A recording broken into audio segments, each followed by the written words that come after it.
Мына ошол нерсеге көңүл буруу керек. Аллах Таала каалаган нерселер менен антай алат. Ошондой эле калайык калк Аллахтын аты менен гана ант ичүүлөрү керек.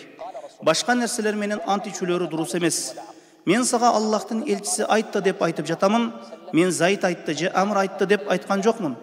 Аллахтын элчиси саллаллаху алейхи вассалам айтты: ким Аллахтан башканын аты менен ант ичсе, чындыгында Аллахка капыр болду же шерик кошту.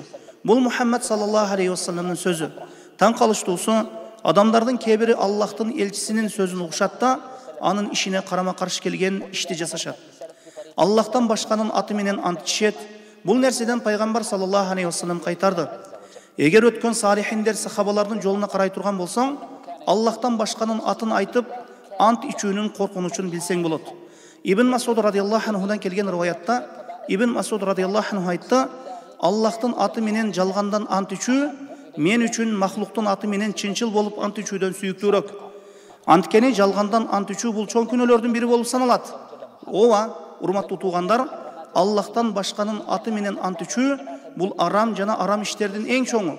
Аллахтын элчиси саллаллаху алейхи вассалам Аллахтан башканын аты менен ант ичүүнү Аллахка капыр болуу же шерик кошуу деп исбаттады.